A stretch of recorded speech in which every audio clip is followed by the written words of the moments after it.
సాక్షిని నడుపుతున్న జగన్మోహన్ రెడ్డి గారు కూడా సమాధానం చెప్పాలి. ఇలాగే జగన్మోహన్ రెడ్డి గారు కూడా అమ్మఒడి అనే పథకం ఆయన ముఖ్యమంత్రి కాకముందు అమ్మఒడి పథకం కింద మేము ప్రతి బిడ్డకు 15,000 ఇస్తాము అని ఆ రోజు వాగ్దానం చేశారు. తర్వాత ముఖ్యమంత్రి అయ్యారు జగన్మోహన్ రెడ్డి గారు. ప్రతి బిడ్డకు 15,000 ఇవ్వలేదు, ఒక్క బిడ్డకు మాత్రమే. అంటే ప్రతి తల్లికి 15,000 అన్నట్టుగానే జగన్మోహన్ రెడ్డి గారు కూడా వ్యవహరించారు. మరి జగన్మోహన్ రెడ్డి గారికి ఆ వాగ్దానం గుర్తులేదేమో ఈరోజు చంద్రబాబు గారు గురించి రాస్తున్నారు.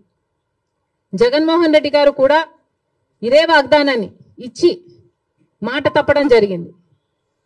తల్లికి 15,000 అని అనకుండా ఆ రోజు బిడ్డకు ఎంతమంది బిడ్డలుంటే అంతమంది బిడ్డలకు 15,000 ఇస్తాము అని తాను చెప్పడమే కాదు, జగన్మోహన్ రెడ్డి గారి తరఫున క్యాంపెయిన్ చేసిన నేను కూడా నాతో కూడా అదే వాగ్దానమే చెప్పించారు.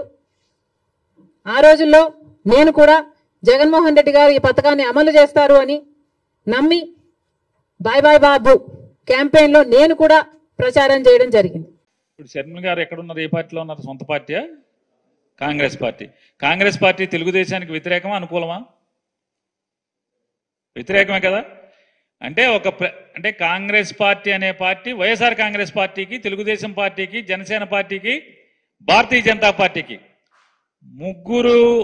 నలుగురికి వ్యతిరేకంగా రాజకీయాలు చేసేటువంటి పార్టీలో ఉన్నటువంటి షర్మిల గారు అనే ఆవిడ భారతీయ జనతా పార్టీ కలిసి ఉన్న ప్రభుత్వాన్ని వెనకేసుకొస్తూ ఒక ప్రతిపక్షంలో ఉన్నటువంటి పార్టీని గురించి డిఫెండ్ చేస్తూ, భారతీయ జనతా పార్టీ ప్రభుత్వాన్ని డిఫెండ్ చేస్తూ, వెనకేసుకొస్తూ, సమర్థిస్తూ, అధికారంలో లేనటువంటి ప్రతిపక్షంలో ఉన్నటువంటి ఒక రాజకీయ పార్టీని విమర్శించే స్థితిలో ఉందంటే ఆవిడ ఎవరి కోసం, ఎందుకోసం రాజకీయాలు చేస్తుంది?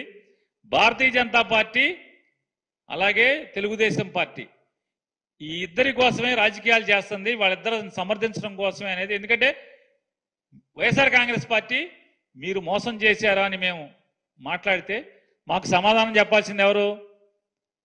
కూటమిలో ముగ్గురు ఎవడో ఒకటి సమాధానం చెప్పాలి. వాళ్ళ కూటమి ఎవరు సమాధానం చెప్పకుండా కాంగ్రెస్ పార్టీ మాకు సమాధానం చెప్తుందంటే, కాంగ్రెస్ పార్టీ మమ్మల్ని విమర్శిస్తూ భారతీయ జనతా పార్టీ, తెలుగుదేశం పార్టీ ప్రభుత్వాన్ని సమర్థిస్తుందంటే ఇక మీరు ఆ రాజకీయాలు ఏ స్థాయికి దిగజారి ఉన్నాయో, ఆ పార్టీ ఏ స్థాయికి దిగజారిందో దిగజారి రాజకీయాలు చేస్తుందో ఇంకా నేనేం సమాధానం చెప్పాల్సిన పని లేదు.